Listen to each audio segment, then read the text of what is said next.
So what do you mean acute hemolytic reaction? So it's one of the major allergen reaction during blood transfusion. So unwanted የሆኑ ትራንስፊውዥን ሪአክሽኖችን ከምናያቸው ኢሚዲየት ትራንስፊውዥን ሪአክሽኖች ውስጥ ከምናገኛቸው በጣም አደገኛ ከሆኑ unwanted reactions ውስጥ acute hemolytic reaction. So what do you mean acute hemolytic reaction? So acute hemolytic reaction are a problem related to incompatibility of ABO blood group system. ይሄ ብዙ ጊዜ acute hemolytic reaction የሚከሰተው ብለድ ዶነር ባደረገውና ብለዱን ሪሲፒያንት ባደረገው በደም ሰጪውና በደም ተቀባዩ መካከል ኢንኮምፓቲብል በሚሆንበት ሰዓት ላይ ብለድ ግሩፓቸው ሳይስ አንድ አይነት ሳይሆን ሲቀር ሊከሰት የሚችል ኢመርጀንሲ ሜዲካል ፕሮብሌም acute hemolytic incompatibility of the donor blood and the recipient blood.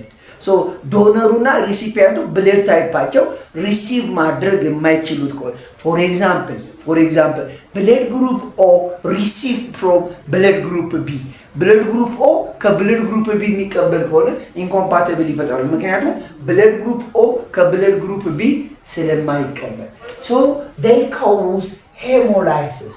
Hemo is blood, lysis is breakdown. So acute hemolytic reaction are they cause breakdown of red blood cell RBC እንዲሰባበር ያደርጋል.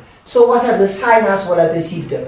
And patient blood transfuse ካደረጋቸው በኋላ hemolytic reaction acute hemolytic reaction develop ማድረጉን የሚያሳዩን ምልክቶች ምንድናቸው ስንል አንደኛ ቺልስ ነው ብርድ ይለዋል መንቀጥቀጥ ያመጣል facial flushing ፊቱ አካባቢ ማላብ ሲምፕተሞችን ልታዩት ይችላልላችሁ pain or oozing on the cannula side IV cannula ያስገባችሁበት ቦታ ላይ pain or oozing discharge ሊኖረው ይችላል ሶስተኛ burning along the vein በቬኒንግ ሲስተም ውስጥ ማቃጠል በቃ እጄን አቃጠለኝ ብለድ ትራንስፊውዝ ባደረጋችሁበት እጅ በኩል ያለው ቬኑ ተቃጠልኩ ያለ ኮምፕሌን ያቀርባል ሌላው chest pain because there are disruption of RBC so these are decreasing oxygen capacity ስለዚህ oxygen capacity ስለሚቀንስ chest pain ይኖራቸዋል ሌላው lumbar as well as flank pain ይኖራቸዋል finally when the disease and the complication are severe the person will be develop shock. So these are the most important symptoms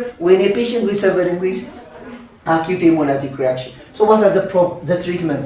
So ነርሶች ምን ማድረግ አለባቸው ምን አይነት እርምጃ ይወሰዱ የሚለው በምናይበት ሰዓት አንደኛው the first management are stop infusion immediately. So transfusion የምታደርጉት እንደ immediately ማቆም ይኖርባቸዋል. So የመጀመሪያው ማኔጅመንት ትራንስፊውዝ የሚደረገው ብለድ ዲስኮኔክት ማድረግ ያስፈልጋል ሁለተኛው ፍላሽ ኤቬን ዊዝ ኖርማል ሳላይን ሶ ደሙን ካቋረጣችሁ በኋላ ኖርማል ሳላይን ሰቅላችሁ ቬኑን ፍላሽ አድርጋችሁ ማጠብ ያስፈልጋል ሶስተኛ ሪቼክ ብለድ ኮምፓቲቢሊቲ እንደገና የዶነሩና የሪሲፒያንቱን ብለድ እንደገና ኮምፓቲቢሊቲውን ቼክ ማድረግ ያስፈልጋል then send remaining blood for laboratory የቀረው ያቋረጥነው ዲስኮኔክት ያደረገውን ብለድ ላብራቶሪ ልከን በድጋሚ በደንብ ቼክ እንዲያደርጉት ማድረግ ይኖርብናል ሌላው አምስተኛ monitoring the patient vital signs because acute hemolytic reaction they are risk for cause shock